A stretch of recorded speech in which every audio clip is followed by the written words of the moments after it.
The story of Robert Davila. 3 months ago, I gave khutbah in Fort Worth. I haven't been to that masjid in 4 or 5 years, and they invited me for some reason, and I went, and I gave khutbah there. My khutbah was about dua. An Egyptian fellow comes up to me, a young man came up to me afterwards, he goes, Allah fulfilled my dua today. And I said, what's your dua? He said, my dua was that Nouman Ali Khan should meet Robert Davila. Are you Robert Davila? He goes, nope, I am not Robert Davila. Robert Davila is my friend, but I think Allah is fulfilling my dua. I was like, fire away, I want to know. Robert Davila is a young man who lives in a town 40 minutes past Fort Worth. He was a farmer, young guy, and he was hit with some sort of genetic disorder that kicked in later on in his life, and he became paralyzed from the neck down. And he lives in a nursing home.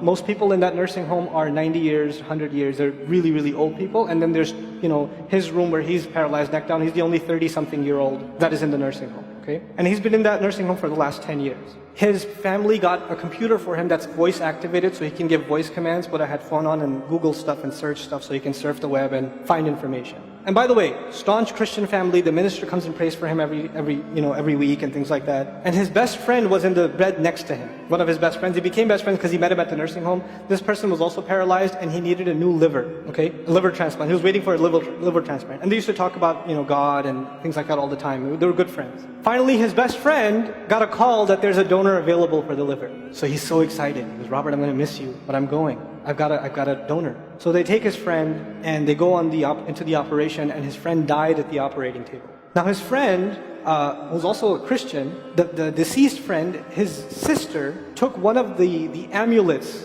of his friend, a crucifix, and she gave it as a gift to Robert. This is a reminder of your old buddy. So he hung it on the side of his hospital bed. Robert Davila lives a pretty decent life in there. The nurses take care of him. He's a happy guy. And one day he goes to sleep and he sees a man in his dream. That man says his name is Muhammad. And he says, pointing at the crucifix, God did not send messengers so they would worship the messengers. God sent messengers so you could worship God.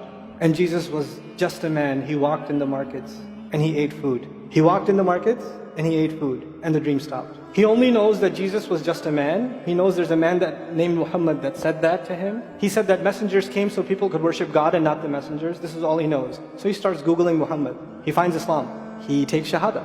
When he takes Shahada, he wants to learn about the Quran. So he goes on these chat sessions and finds somebody needs to teach me Quran. He finds a brother in Egypt that he gets together with on Skype to try to learn Arabic. Learn the Arabic alphabet. Once he learned the Arabic alphabet, he learned to recite the Quran. He memorized 10 surahs from his hospital bed. Then he said, I'm beginning to memorize the Quran, and I'm beginning to learn about this prophet, but I need to understand the Quran. So he starts Googling how to understand the Quran. And for some reason, he ends up on my videos. And he starts watching my stuff. And he watched almost everything. And then here's the kicker. In the nursing home, there was an Egyptian fellow that used to come in and do some repair work. The Egyptian fellow has his own awesome story. The guy had basically lost faith. He wasn't religious. The nearest masjid to him was 50 miles away. So he didn't really go to Jum'ah much anymore. But he felt a spiritual void, so he started going to the church just to feel closer to Allah. Raised Muslim. He goes to the church just to feel closer to Allah. He's passing by Robert's room one day and he hears, وَالْعَصْرِ إِنَّ الْإِنسَانَ لَفِي خُسْرٍ. So he walks into his room and says, Robert, what are you listening to? Robert says, nothing. That was me. And the guy says, you're Muslim? He goes, yeah, I became Muslim. And now this friend is in shock. How does Allah guide someone in the middle of Churchtown, USA, in a nursing home, with a crucifix on the side of his bed that he doesn't even have the physical strength to move? And the guy himself says, I want to come back to Allah. So he tells him about his, the friend he found online, Nouman Ali Khan. So the Egyptian fellow starts watching my videos. And then he says, I wish I could meet him one day. And he says, okay, I'll pray for you. And after 5 years, that Egyptian friend shows up at the same masjid that I haven't been to in 4 years. And after Jum'ah says, I think Allah wants to fulfill my friend's dua and my dua. So I said, I think He does. Let's go. So I took a few of us and we went. And we met with Robert. We had a beautiful conversation with him. The nursing home was pretty shocked. You're all here to meet Robert? Like, yep. Why do you want to meet him? He's an inspiration. We're like, okay, let me check if we can. And they had to call the hospice administrator and all this stuff. And then eventually let us in. And Robert's in shock. And then I meet with Robert, we're talking. And I was like, hey Robert, so I heard you memorize some surahs. He says, yeah. Can you recite one for me? So he recited Surah Al-Asr. Not one of us was not crying. We're just in tears. When somebody turns to Allah, don't worry about the means.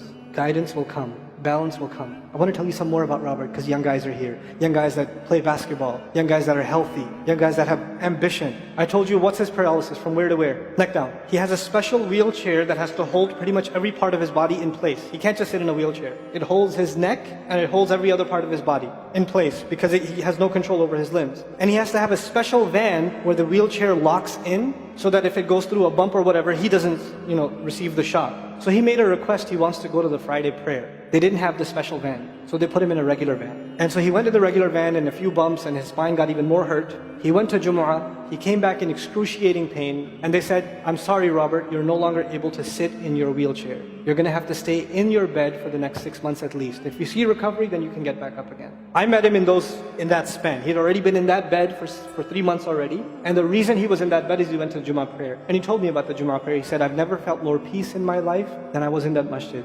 And you know what I'm going to do, Brother Nauman? When I can sit in my chair again, I'm going to go to Jumu'ah. I'm going to go to the masjid because I've never felt like that before. There's someone who has nothing but control over his mouth and his eyes. And he says, I only find peace in the masjid. And here we are. If Allah can guide Robert Davila, Allah can guide everybody. And then he said, sometimes I wonder why Allah put me in this position. And then I say to myself, what am I kidding? Allah has given me so much. I am so grateful for what He gave me. And if this is the way He was going to bring me to Islam, it's all worth it. It's so worth it. You have Muslims that lose a little bit of health. And they say, why is Allah doing this to me? And this man, if you would think, nowadays atheists argue because of suffering, there's no God. If one man has in a position to say, I don't believe in God. If there was a God, why would I be in this position? It would be Robert Davila. That guy would say, I don't believe in God. If there was one, why would I be in this mess? And yet he's in this position, and I've never seen a face with more nur. Never. I've never seen a face that has more contentment on it. He's so satisfied with life. He's so happy. He's just happy. The last 7 or 8 khutbahs I've given are actually based on one sentence each on one sentence that he said in his conversation. It's that profound. He's a teacher to me. I consider him a teacher. He's my shaykh. Somebody says, who's your shaykh? I say, Robert Davila. The guidance is all around us. You don't have to get worried about what's not there. There's plenty there. You know what Allah did for the people of the cave? He even guided them in where to sleep. He even guided them on where to turn. As the sun was coming, they turned away from it. As the sun came from the other side, they turned the other way. Allah will guide you in your sleep when you make dua to Him. He'll even guide you in your sleep. Every toss and turn will be guided by Allah. Can you imagine?